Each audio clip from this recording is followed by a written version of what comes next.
Seeing a project presentation on design of an economical microgrid for a small sized community.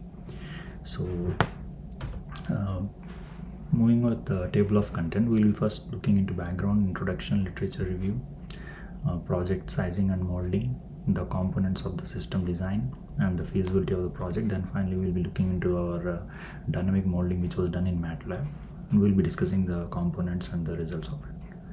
The significance of the microgrids and their application are growing at under an exponential rate in the energy industry, and this is the reason for this is because the people who are living from in distant neighborhoods, which are like far from the urban area and the remote areas, do not have continuous supply and accessibility to life-saving resources such as electricity. So, even in today's modern age, many people live in such parts of the world where there is no sufficient and uninterrupted electrical power supply. And even with the technological advancements in the renewable energy technologies, which includes the microwinds, hydro plants, battery storage options, and the solar photovoltaics, microgrids are a solution where we can strive towards providing the people with continuous power supply and more localized distributed generation for these remote communities. So looking into the project, we will be designing a microgrid for a remote community. On the location selected was Vijayawada, which is a city and in India, which is in the southern part of the country. So actually this community is located far away from the city and has no continuous power supply from the grid due to load shedding and blackouts. So that is the reason we have chosen this part of the location to design a microgrid. So we have gone through some papers before proceeding on our work with in this project. So first one is there was a study carried out by Zian and Zhu, in which the author designed a microgrid for a rural area, which is similar to our the case scenario is similar to our project, but it was for a relative large community, and even the load was a big load compared to our project. And also looking into another project, a similar microgrid was also designed in Indonesia for an remote island, and actually the technique used by these researchers included an PV system coupled with a diesel generator, where the microgrid was a standalone system, and this one, it was an isolated system, and because of its diesel generator, they had it was an ideal solution for them because the power can be supplied during the night times and when the solar source is not available. And also apart from this, we have looked into different other papers. And now proceeding with the project sizing and design. So to carry out the sizing and analysis of the design, we used Homer Pro, and Homer is an hybrid optimization multiple energy resources software. It is basically from National Renewable Energy Laboratory, and this is an enhanced software which is used for the simulation of microgrids, and most probably by using the renewable resources. So the optimization feature of this software enables us to design a microgrid system with multiple iterations, which best suits our design. and also it gives a cost effective solution, and also it enhances the renewable energy fraction, which is a good step towards an renewable energy, renewable and clean energy. And also this reduces the carbon dioxide emissions into the atmosphere. So looking now next into the load modeling, we have taken the load details of a small sized community, and you can see the daily profile and the seasonal profile, which is for the 24 hours, and as well as the annual seasonal profile which we have taken. So this is our load modeling, and we'll be using these parameters to design our system interval. And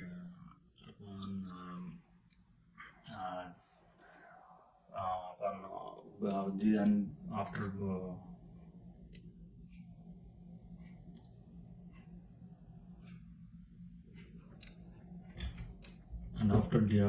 our design in the Homer, we have selected the components which we'll be using for our system. And these are the solar panels. The solar panels are the 340 watt each, and the figure here displays the capital cost, replacement cost, and the maintenance cost of the equipment. And the lifetime of this panel is 24 days, and it has an efficiency of 13%. And the operating temperature is set according to the location's temperature, standard temperature, average temperature. And the next component is the battery. We have selected a nominal voltage of 12 volts. The capacity is 2.6. The ampere hour is 219 ampere hours, and this is an lead acid battery. The capital cost and all the costs of these project are calculated in USD. The string size is 4, so which will be giving up to a voltage of 48 volts. And we have selected an inverter to convert the solar power into AC for the load distribution. And this is our basic system design. So we have grid connected AC bus, and this is our load. We have an inverter also connected in between the AC and DC bus. The solar panels will be charging the batteries, and after this the inverter converts the inverter. After the inverter, the load is directly fed from the battery storage. And these are some feasibility parameters of our project, which shows the capital cost and the cost of energy, and operating cost, initial cost, and different costs of all the components which we have used in our system.